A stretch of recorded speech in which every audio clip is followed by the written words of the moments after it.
Alright, it's your crew, Triple S. You got your girl Syvannah. Hey. You got your boy Syvannah. And you got your boy right here, Shay Stiglione. And we are about to cover this AP Euro up in this bitch. Albrecht Dürer was a German painter, printmaker, and mathematician. He was born in 1471. He was a northern artist who was affected by the Italians from Nuremberg. He made 2 trips to Italy and absorbed what the Italians could teach, which is evident in his mastery of the laws of perspective and Renaissance theories of proportion. He wanted to achieve ideal beauty by examination of human form. He made the adoration of the Magi. Leonardo da Vinci brought the shift to high Renaissance principles, and he studied everything from dissecting human bodies to the idealization of nature. He attempted to form a realistic portrayal of an ideal form.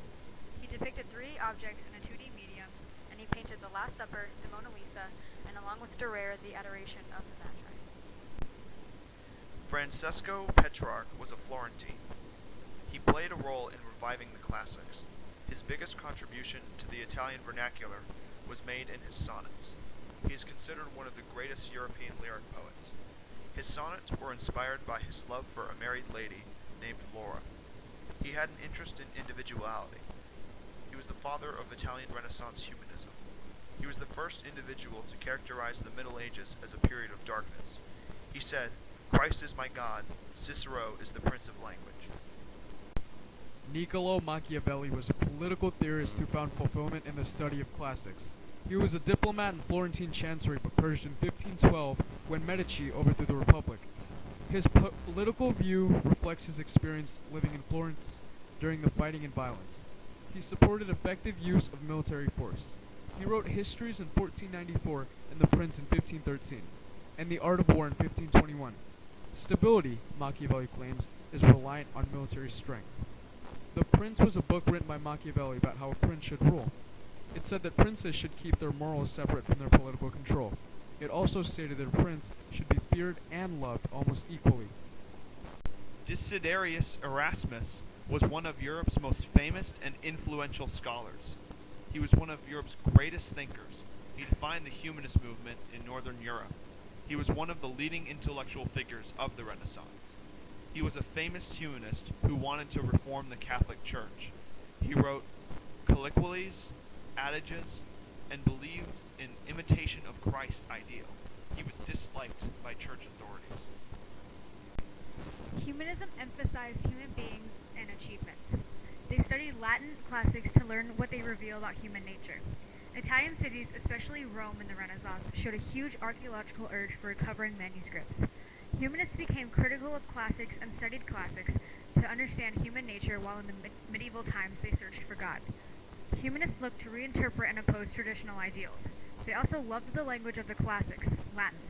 For example, Pope Nicholas V planned the Vatican Library for 9,000 manuscripts he collected, while Pope Sixtus IV built that library. Individualism was one of the Renaissance hallmarks, stressing personality, uniqueness, genius, and full development of one's capabilities.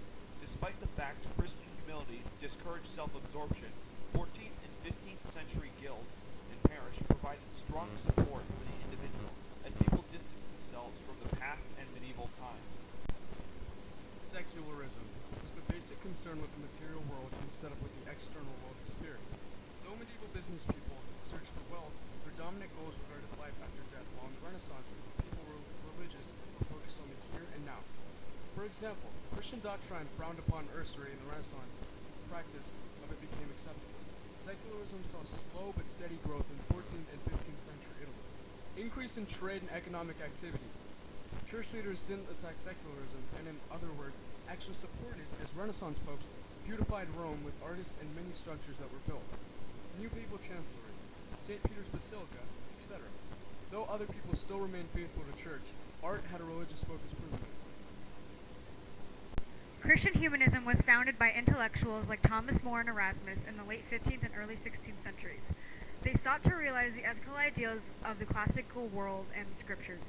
They criticized their mother church only to find to their horror that the more extreme voices of dissent, like Martin Luther, had not used their methodology to find ways to better the Catholic Church, but to justify why the Church had strayed from the will of God.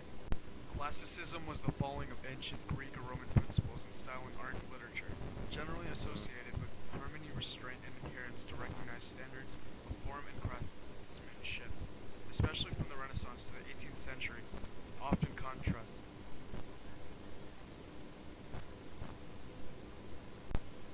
The War of the Roses was the struggle for the English throne that occurred between 1455 and 1485 between the House of York, the White Rose, and the House of Lancaster, the Red Rose, ending with the ascension of the Tudor monarch Henry VIII. The Inquisition was a church court set up during the Middle Ages that used secret testimony, torture, and execution to root out heresy. Pope Paul III strengthened the Inquisition to fight Protestantism, a group of institutions within the judicial system of the Roman Catholic Church whose aim was to fight against heretics. Northern Renaissance was more concerned with theology and personal morality. Cultural and intellectual movement of Northern Europe began later than Italian Renaissance century 1415, centered in France. Low Countries, England, and Germany featured greater emphasis on religion than Italian Renaissance. The Black Plague was the most devastating natural disaster in European history. It killed over a third of Europe's population, and it caused political, social, economic, and cultural upheaval. The most common form was the bubonic plague. It came from Sicily and was spread by fleas and rats who had the bacteria Yersinia pests. The symptoms were dark blotches, swelling, fever, and aching joints, among others. In Renaissance Italian cities, oligarchy was the rule of merchant aristocracies. Oligarchies formed when the new urban nobility established narrow qualifications for citizenships in the communes. The excluded group, the popolo, then used violence to establish republican governments in the Italian city-states.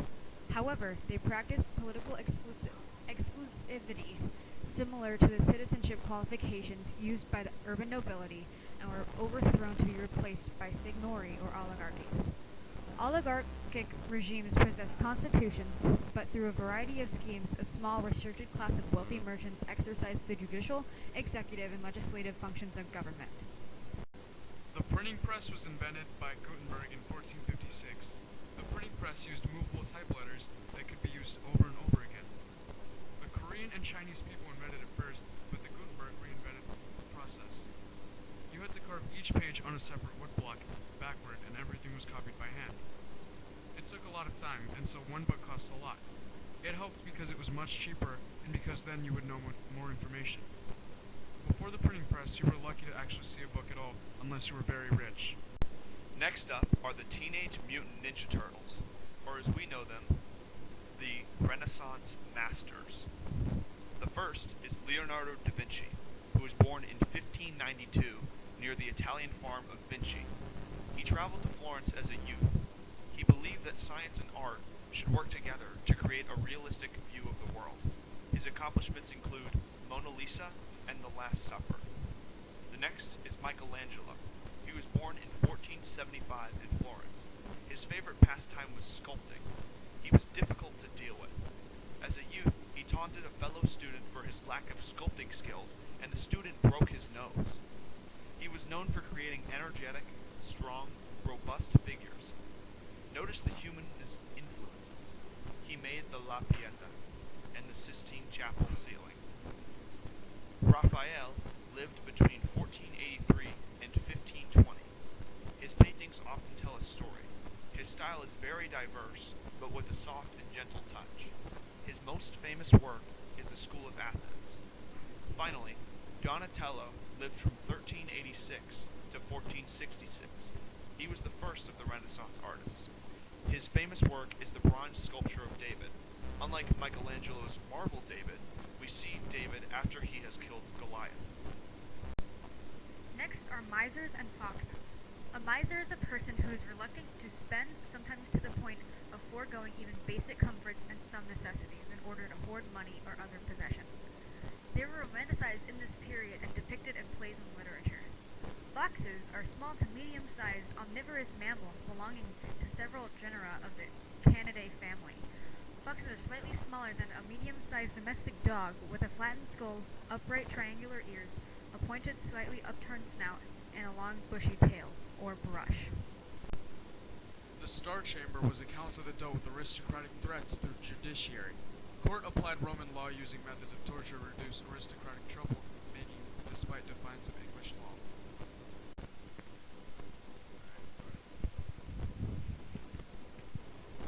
Thank you for listening to this. Has been a SNSSNS another S production.